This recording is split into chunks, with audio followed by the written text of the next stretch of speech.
दोस्तों, हर व्यक्ति के अंदर कुछ अच्छाइयां होती है तो कुछ बुराइयां भी होती है। आमतौर पर इंसान की प्रवृत्ति होती है कि उसका ध्यान नकारात्मक चीजों की ओर जाता है, जबकि अगर व्यक्ति सकारात्मक सोच रखे और अपनी अच्छाइयों को निखारने और बुराइयों को दूर करने का काम करे तो दुनिया में ऐसा कुछ नहीं है जो वो नहीं कर सकता। दोस्तों, पिछले एपिसोड में हम बात कर रहे थे कि आप टालने की आदत से कैसे निजात पा सकते हैं। उसी बात को हम आगे बढ़ाते हैं। दोस्तों, आप भूलकर भी कभी कोई काम देखा जाएगा लगाकर न छोड़ें। उसे उस समय तक अपनी उंगलियों के नीचे दबाए रखें जब तक कि वह खत्म नहीं हो जाता। आचार्य चाणक्य कहते हैं, जब तुम्हारे सामने बहुत से कार्य हो तो जो कार्य अरुचिकर लगता हो उसे सर्वप्रथम समाप्त कर डालो। ऐसा करने वाला ही अपने समय का सही सदुपयोग करता है और जो समय का उचित प्रबंधन करता है वह सदैव उन्नति करता है। दोस्तों, जब अधिक कार्य आपके सामने आ जाए तो यह मत सोचिए कि आपसे इतना कार्य नहीं होगा। कार्य करते करते शीघ्रता से कार्य करने की आपको कई रीतियां ज्ञात हो जाती है। जिस प्रकार चलना, बातचीत करना और अपने शरीर का ढंग से प्रयोग करना आपको आ गया है, उसी प्रकार शीघ्रता से सही निर्णय करना, लोगों से उचित व्यवहार करना आप जान जाएंगे। आपकी ये शक्तियां आदत बनकर आपके मस्तिष्क का भाग बन जाती है और उन्हें वहां से किसी के लिए भी हटा सकना या मिटाना संभव नहीं होता है। दोस्तों, इसके अतिरिक्त आप में कुछ ऐसी शक्तियां और कुशलता भी आ जाती है जो अवसर पड़ने पर आप में जाग उठती है। उन्हीं के बल पर समय आने पर हमारे कठिनतम कार्य पूर्ण हो जाते हैं। अपने कर्तव्य का ध्यान लोगों को स्वयं करने दें। बच्चों एवं मित्रों को अपनी इच्छानुसार चलने एवं अपनी समस्याएं स्वयं सुलझाने दें। पुरानी गलतियों के लिए पश्चाताप करना बंद करें। डर को मस्तिष्क से निकाल फेंके। दोस्तों, जीवन को मजाक समझने से काम नहीं चलेगा, बल्कि हमें इस प्रकार जीवन व्यतीत करना होगा कि चिंताएं और भावुकता हमारे वश में रहे। तभी हम बड़े बड़े और श्रम के कार्य अपने समय पर सरलता से कर सकेंगे। जिस कार्य को करने का प्रबंधन आपने एक रात पहले ही किया है, उसे पूरा करने के लिए अपनी समस्त इच्छा शक्ति, सारा ध्यान उस पर केंद्रित कर देना चाहिए। दोस्तों, विचारों को एकत्रित करने और मन को एक कार्य पर लगाने की शक्ति कुछ ही लोगों में इसलिए प्राप्त होती है क्योंकि इसके लिए आवश्यक साधना करने के लिए बहुत थोड़े ही लोग तैयार होते हैं। सबसे पहले अपनी इच्छा शक्ति लगाकर पिछली गलतियों के लिए पश्चाताप करना और आगे के लिए डरना बंद कीजिए। फिर इच्छा शक्ति के बल पर ऐसे लोगों की चिंता करना जिनका चाहने पर भी आप भला नहीं कर सकते, जिसे आप बदल नहीं सकते, उन लोगों के लिए दुखी होना बंद कीजिए और आपके सामने जो काम आ गया है उसके सिवा अन्य सभी कामों को भुला दीजिए। इस तरह भागदौड़ की इस दुनिया में सफलता को प्राप्त करने की शक्ति पर आपका अधिकार हो जाएगा। तब आप समय का भी सही सदुपयोग करने में समर्थ होंगे। चलिए पिछले एपिसोड की कहानी आगे बढ़ाते हैं। दोस्तों, पिछले एपिसोड में आपने सुना कि कैसे चुनमुन अपने होमवर्क को लेके बहुत दुखी रहता है। चुनमुन के मम्मी पापा दोनों नौकरी करते हैं और शाम को देर से घर आते हैं, तो चुनमुन को होमवर्क कोई नहीं करवा सकता। बेचारा चुनमुन करे तो करे क्या।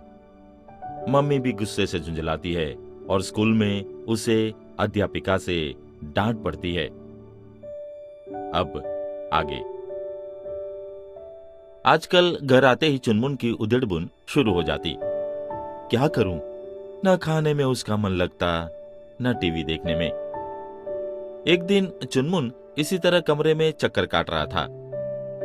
मन ही मन बुदबुदा रहा था, करूं तो क्या करूं? इतने में उसे कुछ सुनाई पड़ा। करना क्या है, अब मेहनत करो। चुनमुन चौंक गया। यह कैसी आवाज है? उसने इधर उधर देखा तो ड्राइंग रूम के कोने में एक बौना बैठा नजर आया। वह मंद मंद मुस्कुरा रहा था। चुनमुन को अपनी ओर गौर से देखता पाया तो बौने ने फिर दोहराया, करना क्या है, मेहनत करो, इसके अतिरिक्त और कोई रास्ता नहीं है। मैं मेहनत से नहीं घबराता, पर कहते कहते चुनमुन चुप हो गया। तुम शुरू ही नहीं करते। शुरू करो तो दुनिया का कोई ऐसा सवाल नहीं जो हल न हो सके। हाँ, शुरू करना ही तो कठिन है। चुनमुन सिर खुजाता हुआ बोला, आगे तो मैं खुद भी कर सकता हूं। तो लाओ, मुश्किल क्या है, शुरू तो मैं ही कर देता हूं। बौना मुस्कुराया। तुम भला कैसे कर सकते हो? चुनमुन आश्चर्य से बोला, तुम्हें मालूम नहीं मेरी पढ़ाई कितनी मुश्किल है, खासकर गणित की पुस्तक। तो आओ, हम दोनों मिलकर शुरू करें।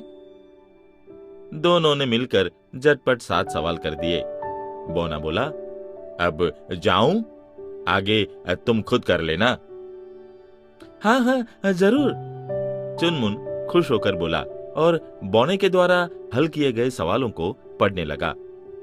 उसे लगा ये इतने मुश्किल तो थे ही नहीं, मैं भी कर सकता था।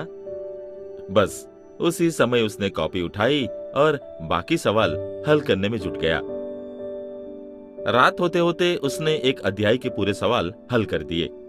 उसके चेहरे पर आत्मविश्वास आ गया और डर समाप्त हो गया। बाकी बचे समय में उसने और विषयों का भी होमवर्क कर लिया। आज उसे यह उतना मुश्किल नहीं लगा। अगले दिन विद्यालय जाते समय चुनमुन के मन में डर नहीं, खुशी की एक लहर सी थी। गणित की अध्यापिका ने हमेशा की तरह डांट कर पूछा, होमवर्क पूरा करके लाए हो चुनमुन? उसकी कॉपी लेकर देखी तो उनके चेहरे पर हैरानी आ गई। उन्होंने कहा, शाबाश, तुम तो बहुत अच्छे विद्यार्थी हो। उस दिन विद्यालय से आते ही चुनमुन खाना खाकर तुरंत होमवर्क पूरा करने में जुट गया। गणित का 8वां अध्याय वह जल्दी से पूरा कर लेना चाहता था, पर कहीं कहीं बीच में अटक जा रहा था। वह सिर खुजलाकर उन सवालों का हल सोच ही रहा था, तभी उसे सुनाई पड़ा, क्यों अटक गए हो? चुनमुन ने पीछे मुड़कर देखा। ड्राइंग रूम के उसी कोने में कल वाला बौना खड़ा था। वह मंद मंद मुस्कुरा रहा था। क्यों मित्र, आज मेरी सहायता नहीं करोगे? चुनमुन ने विनम्रता से अनुरोध करते हुए कहा। क्यों नहीं, क्यों नहीं। बौना उछलकर आगे आया और दोनों मिलकर झटपट मुश्किल सवालों को हल करने लगे। फिर बौना बोला, अब जाऊं? अब बाकी तो खुद कर लोगे ना? हाँ, धन्यवाद, कहकर चुनमुन ने विदा के लिए अपना हाथ हिला दिया। फिर पूरे मन से होमवर्क पूरा करने में जुट गया। शाम होते होते उसने सारा काम कर लिया। फिर अपने नीली गेंद लेकर बाहर निकला और दोस्तों के साथ जमकर खेला। तीसरे दिन बौना आया और उसने काम पूछा। चुनमुन बोला, अब तो कोई मुश्किल नहीं है, पर हाँ, अगर तुम्हारे पास कुछ समय है तो थोड़ी देर मेरे साथ खेलो और मेरे साथ बातें करो। कुछ देर बौना चुनमुन के साथ खेलता रहा। फिर हंसते हंसते बोला, चुनमुन, तुम्हें पता है मैं कौन हूं? चुनमुन ने खुश होकर बोला, हाँ, तुम मेरे अच्छे मित्र हो। तुम हमेशा मेरे साथ क्यों नहीं रहते? बौना हंसकर बोला, मैं तो हमेशा तुम्हारे साथ ही रहता हूं, तुम मुझे देखते ही नहीं हो।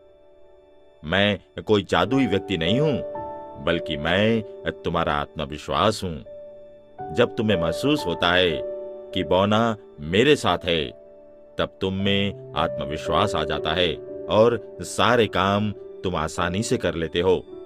अब तुम्हें बात समझ में आई? चुनमुन ने हंसते हुए उसे गले से लगा लिया।